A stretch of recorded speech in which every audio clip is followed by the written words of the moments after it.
ର କଳା ହଁ କିନ୍ତୁ ଏଇଟା ଯେହେତୁ ଆମର ବହୁତ ପୌରାଣିକ ବା ଶାସ୍ତ୍ରରେ ଏଇଟା ବି କରିଛନ୍ତି ଏବଂ ଅଛି ଜଣେ ଅଛି ମୁନି ଅଛି। ଯେ ହଁ କରିଛନ୍ତି କିନ୍ତୁ କାଳକ୍ରମେ ସେମାନେ ଯେ କି ୟୁକେ ବାଲା ନେଇକି ସେମାନେ ବର୍ତ୍ତମାନ ସେମାନେ ପ୍ଲାଷ୍ଟିକ ସର୍ଜରୀ ଆଗେ ସେଠୁ ବାହାର କରିଥିଲେ କିନ୍ତୁ ସେମାନେ ରିସର୍ଚ୍ଚ କରିକି ସେଥିରେ ବାହାର କଲେ ସେଇ ବୁକ୍ସ ଟା କିନ୍ତୁ ଲେଖା ହେଇଛି ଏବଂ ଇଏ କଳାଟା ପୁରା ମାନେ ଭାରତରେ ହିଁ ହେଇଥିଲା କିନ୍ତୁ ସେଇ ଜିନିଷଟାକୁ ଆମକୁ ପ୍ରୁଫ୍ କରିବାର ଅଛି। ନା ଗୋଟେ କଥା ଶୁଣ, ମୁଁ ଯାହା କହୁଛି ଆଜ୍ଞା ପଦେ ଶୁଣ। ଯେ ଗୋଟେ କଥା ହଉଛି ଆମ ଶାସ୍ତ୍ରରେ ସବୁ କଥା ଅଛି ଆଜ୍ଞା କିନ୍ତୁ ଆମର ଯୋଉ ଭାରତୀୟ ଲୋକମାନେ ଆଜ୍ଞା ତାକୁ ରିସର୍ଚ୍ଚ କରୁନା କି ତା ବିଷୟରେ କିଛି ଜାଣୁନାହିଁ।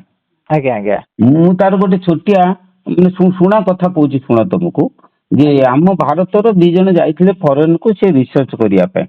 ଆଜ୍ଞା ରିସର୍ଚ୍ଚ କରିବା ପାଇଁ ଯାଇଥିଲେ ଗଲାବେଳେ ସିଏ କଣ କରନ୍ତି ନା ରିସର୍ଚ୍ଚ କରନ୍ତି ଗୋଟେ ନିର୍ଦ୍ଦିଷ୍ଟ ପାନ ଦୋକାନରେ ଯାଇକି ସେ କଣ କରନ୍ତି ନା ସନ୍ଧ୍ୟା ବେଳିଆ ପାନ ଖାଆନ୍ତି। ଯଦି ଆଜ୍ଞା ହଁ ପାନ ଖାଆନ୍ତି ସେ ପାନ ଦୋକାନଟି କଣ କରିଛି ନା ଖଣ୍ଡେ ରାମାୟଣ ବହି ଧରିକି ବସିଛି ଆଚ୍ଛା ହେଲା। ସେ ରାମାୟଣ ବହିରେ ବିଷୟବସ୍ତୁ ହଉଛି ଯେ ରାବଣ ଯାଇଛି ସୀତାକୁ ଚୋରି କରିକି ଆଣିବ। ରାଇଟ୍ ହଁ ଏଇ କଥାଟା ସେ ମାନେ ପଢୁଛି ଏମାନେ ଦେଖିଲେ ସେ ପଢୁଛି ଗଲା। ଆଜ୍ଞା ତା ପରଦିନ ଗଲେ ଦେଖିଲେ ସେଇ ପୃଷ୍ଠାଟି ସେ ପଢୁଛି। ତା ପରଦିନ ଗଲେ ସେ ଦେଖିଲେ ସେଇ ପୃଷ୍ଠାଟି ପଢୁଛି। ଆଜ୍ଞା ଏମାନେ ପଚାରିଲେ କହିଲେ ଭାଇ ତମେ କଣ ସେଇ ପୃଷ୍ଠାଟାକୁ ତମେ ବୁଝିପାରୁନା କି? ସେ କହିଲା ନା ମୁଁ ମୋଟେ ବୁଝିପାରୁନି।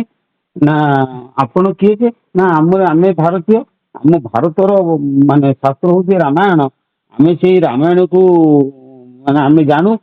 ସେଇଠୁ ସିଏ କଣ କଲା ନା ତାଙ୍କୁ ଆଦର କରିକି ବସେଇଲା ବସେଇକି ସେ ବିନମ୍ର ସହକାରେ ପଚାରିଲା ଯେ ଆପଣ ଯେହେତୁ ଭାରତରୁ ଆସିଛନ୍ତି ଏବଂ ଭାରତର ଗ୍ରନ୍ଥ ଯେହେତୁ ରାମାୟଣ ମତେ ଟିକେ କଥାଟାକୁ ବୁଝେଇ ଦିଅ। ଇଏ ସେଠୁ ହସିଲେ କହିଲେ କଣ ଏ ସାମାନ୍ୟ ରାମାୟଣ କଥାଟା ପଚାରୁଛୁ ବୁଝେଇନି ହଁ ବୁଝେଇଦେବି ପଚାର। ସିଏ କହିଲା ଯେ ଗୋଟିଏ କଥା ଶୁଣନ୍ତୁ ଯେ ଲକ୍ଷ୍ମଣ ଯେତେବେଳେ 3ଟା ଗାର କାଟିଦେଲା 3ଟା ଗାର କାଟିଦେଲା ପରେ ଲକ୍ଷ୍ମଣ କହିଲା ଯେ ବାହାର ଲୋକ ଭିତରକୁ ଯାଇପାରିବନି କିନ୍ତୁ ଭିତର ଲୋକ ବାହାରକୁ ଆସିପାରିବ।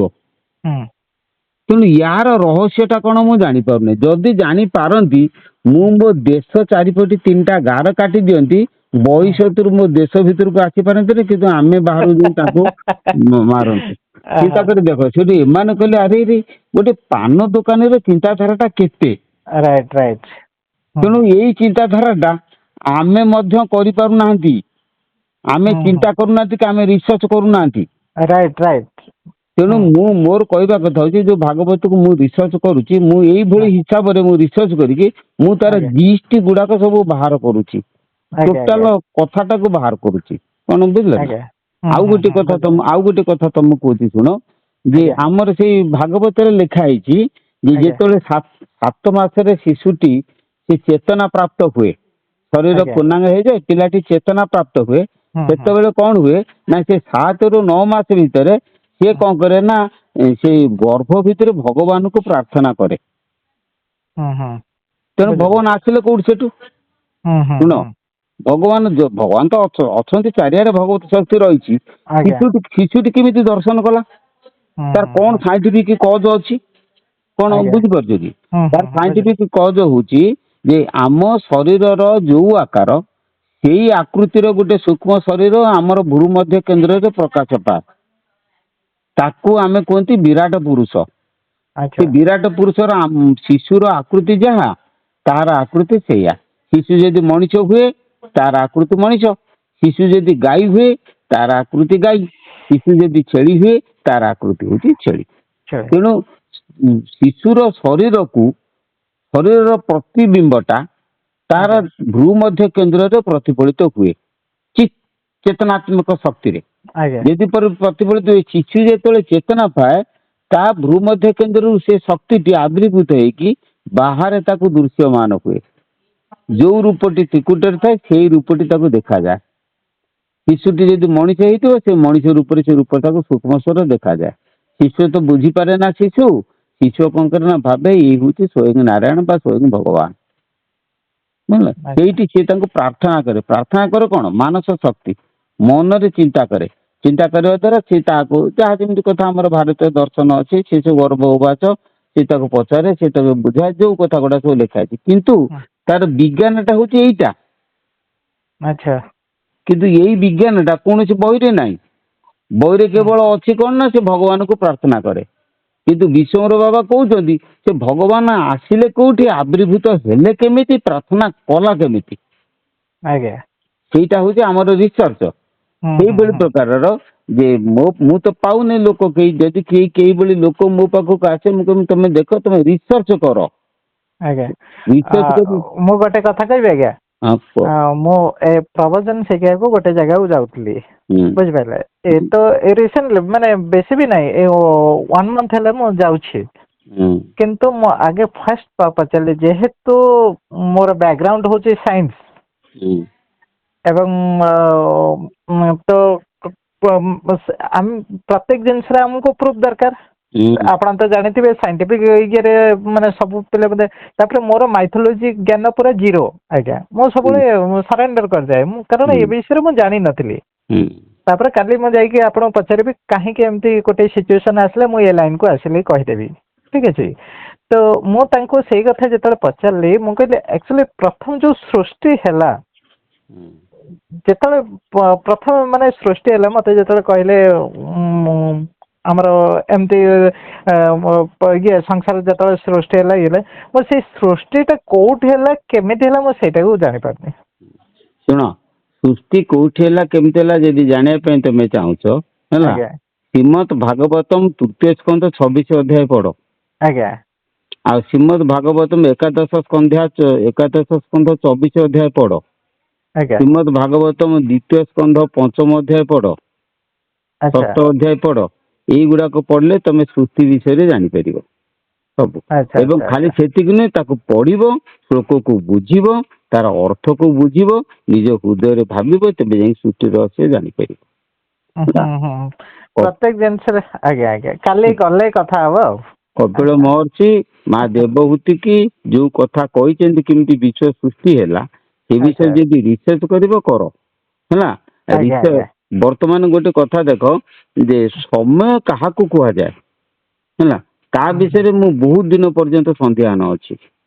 ଆଇନଷ୍ଟାଇନ ବହୁତ କଥା କହିଦେଇଛନ୍ତି। ସେ ଆଜ୍ଞା କହିଛନ୍ତି ଆଜ୍ଞା ଟାଇମ ଇଜ ରିଲେଟିଭ, ବୁଝିଲ। ଟାଇମ ଇଜ ରିଲେଟିଭ, ତାହେଲେ ହ୍ୱାଟ ଇଜ ଟାଇମ? ସମୟ କାହାକୁ, ତା ଡେଫିନେସନ ପୃଥିବୀ ସାରା ଯେତେ ସାଇଣ୍ଟିଷ୍ଟ ତାଙ୍କ ଡେଫିନେସନ ମୋ ମନକୁ ପାଉନି, ବୁଝିପାରିଲେ କି? ତେଣୁ ମୁଁ ବର୍ତ୍ତମାନ ଦେଖୁଛି the scale of continuity is time.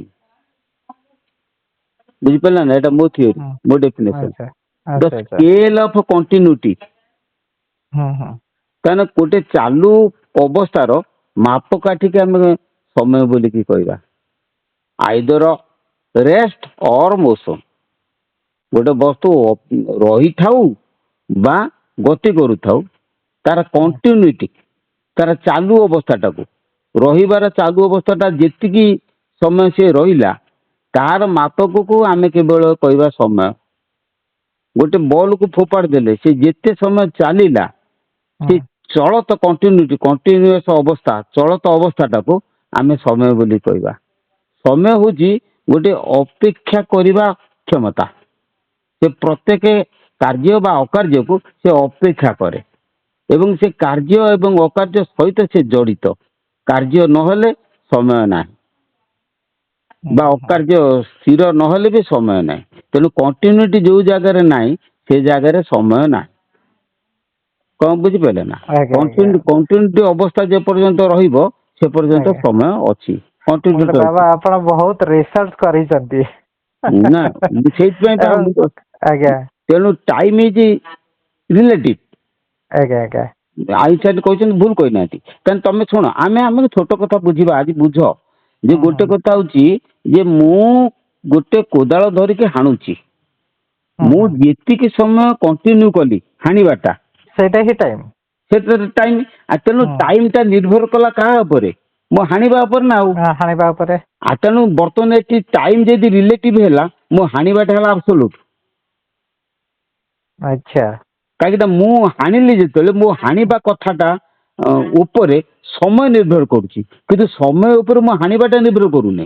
ହାଣିବାଟା କାରକ ଉପରେ ନିର୍ଭର କରୁଛି। ହୁଁ ହୁଁ ହୁଁ ଧର କଥାଟା, ସାଇନ୍ସ ପିଲା ଯଦି ମୁଁ ବୁଝଉଛି ଶୁଣ। ବୁଝିଲି ବୁଝିଲି। ମୋ ଆପଣ ଯୋଉଟା କହୁଛନ୍ତି ବୁଝିଲି। ବାସ୍ ରାଇଟ। କାର୍ଯ୍ୟଟା କାରକ ଉପରେ ନିର୍ଭର କରୁଛି। ଆଜ୍ଞା କିନ୍ତୁ ସମୟଟା କାର୍ଯ୍ୟ ଉପରେ ନିର୍ଭର କରୁଛି। ତେଣୁ ତେଣୁ ଯଦି ଆମେ କହିବା କାର୍ଯ୍ୟଟା ଆବସୋଲ୍ୟୁଟ, ତେଣୁ ଟାଇମ୍ ଇଜ୍ ରିଲେଟିଭ। କିମ୍ବା ମୁଁ ଗୋଟେ ବସ୍ତୁକୁ ଥୋଇଦେଲି, ସେ 15 ମିନିଟ୍ ହେଲା ରହିଲା, ସେ ରହିବା ବସ୍ତୁଟା ହେଲା ଆବସୋଲ୍ୟୁଟ, ଟାଇମ୍ ହେଲା ରିଲେଟିଭ। କାହିଁକିନା ଟାଇମ୍ଟା ସେ ବସ୍ତୁକୁ ଅବଲମ୍ବନ କରିକି ପ୍ରକାଶ ପାଇଲା, ଧରିଲେ ନା ଆବସୋଲ୍ୟୁଟ ରିଲେଟିଭ।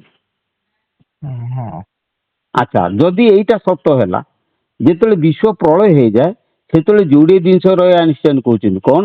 Space and time. 3 ଡାଇମେନସନରେ ସ୍ପେସ୍ ଆଣ୍ଡ ଟାଇମ୍, ରାଇଟ୍। ରହିଲା। ଆଚ୍ଛା, ଯଦି ଟାଇମ୍ ରିଲେଟିଭ ତାହେଲେ ହ୍ୱାଟ ଇଜ୍ ଆବସୋଲ୍ୟୁଟ? ସ୍ପେସ୍କୁ ଆବସୋଲ୍ୟୁଟ ଆମେ କହିପାରିବା ନାହିଁ, କୋଉଠି କୁହାଯାଏ? କୁହାଯାଏନି। କାହିଁକିନା that is no perfectly absolute state of rest in the universe. The whole universe is subtle vibration. एकता से आइनस्टाइन की कहवा, सी विश्वविख्यात वैज्ञानिक, तांको कथाको आमे धरिबा। तेणु जदि सी कहले टाइम इज रिलेटिव, तेणु विश्वम्भर पचार व्हाट इज एब्सोल्यूट, कहना काहाको अवलंबन करिक स्पेस रे टाइम प्रकाश पाउची, बुझि पाइले ना? सेई जगह मु प्रमाण कर देखि जी force is absolute. Force is absolute, force को अवलंबन करी टाइम प्रकाश पाए। तेणु space, time and force, there are 3 entities exist in the universe. बुझलु कि? आज्ञा। माने एक्सेप्ट 2, से कहले कोन 2 एंटिटीज रहउची ना, टाइम एंड स्पेस रहउची? नाही नाही, टाइम, स्पेस एंड फोर्स रहउची। एइटा को प्रमाण करि सारला पर ताले फोर्स टा किए कहबी, टाइम टा किए कहबी, हैला? भागवत कहउची सेई टाइम बा से कालटा होउची पुरुष, हैला? से फोर्स टा से कहउची ब्रह्म। बदले की कहउची, आमे साइंस भाषा रे या कहउची, से तांगर दर्शन भाषा रे कहउची फोर्स टा होउची ब्रह्म एवं कालटा होउची पुरुष। कहना काल पुरुष बोली कि डायरेक्ट आमर भागवत श्लोक रे लिखा है। पुरुष निजे ज्योति बोली कि डायरेक्ट भागवत रे लिखा है। जदि रिसर्च करूछ, एगुड़ा सब रिसर्च करके तुम प्रतिपादन कर दियो विश्व ब्रह्मांड साइंटिफिक बोली भागवत। जदि या को रिसर्च करा, ऐसे प्रवचन देबी आपको कहबी, एगुड़ा किछि एगुड़ा करे किछि मिलिबो। भाषी जीव प्रवचक दबा ना, भाषी जीव। सद्गुरु धर, सद्गुरु धरिकी तुम मुंड को टाण कर, मेमोरी पावर बढ़ाओ, रिसर्च कर, भीतर पश पशी ये जिनस गुड़िक सब रिसर्च कर। मु जो पद कहली खाली से मन रख, मोर रिसर्च होची ये जिनस, मो जिनस सही कथा कहूची, माने बहुत आपण रिसर्च करलेनी। चली रिसर्च मोर पर्यंत रिसर्च चली। अच्छा अच्छा, मु पाऊ नहीं कहीं जड़े लोक जी कि मो कथा को धरिक मो सांगे माने सामिल हम। निश्चय निश्चय, माने मु तो आसली बुझिपारे, मु आपनक विषय रे बेसिकली देखंतु, मते कहीं कहि नांती किछि नै, मु केवल एथरे जेतले मारिली यूट्यूब रे मारली, मु काहे कि आपनक एटा को मते माइंड को भला लागिला, तो जो जिनस मु खोजुतिली पाइली। बुझी पारछन्ती ना नहीं? ना आपन नंबर मते के शेयर कले ना किछि नै, मते यूट्यूब मु जोटा रिसर्च करिया को चाहूची, मु सेही बळे हिसाब रे मु सर्च कली, तो सर्च कला पर आपन को पाइली। तो आपनकर गोटे जो येटा को तापरे गीतार जोटा मु सेटा जानिली, तापरे मु कहली नाही, मु आपन सेते टिके देखा करिया को चाहिबी। ओ आसी गुरु नकले किछि ही परिबो नहीं, ता तो ठीक। जेकोसी भी कार्य करंतु, जेकोसी शिक्षा प्राप्त करंतु, बिना गुरु रे किछि भी कार्य सिद्धि हबनी कदाबी भी। सुना गोटे कथा मु कहूची सुन। आज्ञा। जने राजा दिने डिक्लेयर कले, कहले मोर के गुरु नांती, मु होची सर्वे सर्वा, मु कहार सेवा करे ना, मो सेवा जगत रे समस्त करंती। ये प्रमाण करी देखे देबो मु कार सेवक बा मु कार सेवा करूची, ताको लाख टंका पुरस्कार देबी। सेठू समस्त कहले रे राजा कार सेवक के केमिति कहबा? गोटे बुढ़ा लोक थर थर होची, से बाड़ीटी धरी जे राजा पाखरे पहुंचला। पहुंचला पर सी कौन कला ना, थर थर अवस्था रे बाड़ीटी की कौन कला ना, हाथ रु कोहल कर देकी निजे टळमळ होला। सेठू राजा कहला मणिमा मणिमा मणिमा बाटा पड़ीगला, मु तो कोठी पाउने जानि परने। ସେଠୁ ରଜା କଲେ ଦୌଡ଼ି ଆସିକି ବାଟକଟା ହାତରେ ଧରେଇ ଦେଲେ। ଯେମିତି ଧରେଇ ଦେଲେ ସେ ବୁଢ଼ାଟି ସେଠୁ ହସିଲା। ରଜା ପଛେ ହସିଲ କାହିଁକି? ନା ବର୍ତ୍ତମାନ ତମେ ମୋର ଚାକର, ତମେ ବାଡ଼ିଟାକୁ ମୋ ହାତରେ ଦେଲ ମାନେ ତମେ ମୋର ଚାକର, ମୋ ଆଦେଶ ମାନିଲ। ଆଚ୍ଛା। ତେଣୁ ସେ ପ୍ରମାଣ କରିଦେଲା ଯେ ହୁଁ କେହି କହିପାରିବେ ଯେ ମୁଁ ସ୍ୱୟଂ, ହୁଁ ସମସ୍ତେ ସମସ୍ତଙ୍କର ଚାକର, ସମସ୍ତେ ସମସ୍ତଙ୍କର ସାହାଯ୍ୟ ଲୋଡ଼ନ୍ତି, ସମସ୍ତେ ସମସ୍ତଙ୍କ ଉପରେ ନିର୍ଭର କରିକିରି ସଂସାରରେ ବଞ୍ଚିଛନ୍ତି। କେହି କରିପାରିବେନି ମୁଁ ନିରାଲମ୍ବ, ମୁଁ ନିଜେ ଆବସୋଲୁଟ, ମୁଁ କାହାକୁ ବିନା ସାହାଯ୍ୟରେ ଏଠି ତିଷ୍ଠିକି ରହିଛି କେହି କହିପାରିବେନି ବିଶ୍ୱ ବ୍ରହ୍ମାଣ୍ଡରେ। ପ୍ରତ୍ୟେକ ବସ୍ତୁ, ପ୍ରତ୍ୟେକ ପଦାର୍ଥ, ପ୍ରତ୍ୟେକ ସତ୍ତା ଗୋଟିକ ଉପରେ ନିର୍ଭର କରିକିରି ବର୍ତ୍ତମାନ ପରିଚାଳିତ ବିଶ୍ୱ ବ୍ରହ୍ମାଣ୍ଡରେ ଇଭଲ୍ୟୁସନ ପ୍ରକ୍ରିୟା। ଆଚ୍ଛା ଆଚ୍ଛା। ସେଗୁଡ଼ା ସବୁ ବୁଝ, ବୁଝି ସାରିଲା ପରେ ଜାଣିପାରିବ ସବୁ କଥା। ଗୋଟେ ଏଇ ଯୋଉ ଗୀତା ଯୋଉ ମନେ କରୁଛନ୍ତି, କାରଣ ମତେ ତ ଏଇଗୁଡା ଯୋଉ ପ୍ରନାଉନ୍ସିଏସନ ଏଇଗୁଡା ମତେ ତ ନୂଆ ନୂଆ ଲାଗୁଛି ପ୍ରତ୍ୟେକ ଜିନିଷ। ହୁଁ। ତ ଗୀତାର ଇଏ ସବୁ ମନେ ରଖିବାର ଶୈଳୀ ଟା କଣ କେମିତି? ସେ ବଳେ ମନେ ରହିଯିବ, ଶୈଳୀ କିଛି ନାହିଁ, ତାକୁ ଚେଷ୍ଟା କରିକି ରଖି ହବନି। ଯାଇଥିଲି ଡେରାଡୁନ, ଆମରି ମଠ ପାଖରୁ ଗୋଟେ ପିଲା ଯାଇଥିଲା, ମୁଁ ଦେଖିନି ରାତିରେ ମୁଁ ସେପଟେ ଯାଉଛି, ଗଲାବେଳକୁ ସେ ବସିକି ଗୀତା ପଢୁଛି। ମାନେ ଗୀତା କଣ କହୁଛୁ? ନା ମୁଁ ଘୋଷୁଛି। ମାନେ କାହିଁ ଘୋଷୁଛୁ? ନା ମୁଁ ପ୍ରବଚନ ଦେବି। ଆମ କହିଲା ତୁ ଘୋଷା କଣ ବୁଝିପାରିଲା ନା? ଯେ ଆଜ୍ଞା ଗୀତା କଣ ମୁଁ କେବେ କୋଉଠି ତାକୁ ଘୋଷେ ନା ମନେ ରଖେ? ମୁଁ ଏତେ ପଢିବାର ଅଭ୍ୟସ୍ତ, ସବୁଗୁଡା ମୋ ମନରେ ବଳେ ବଳେ ରହିଯାଏ।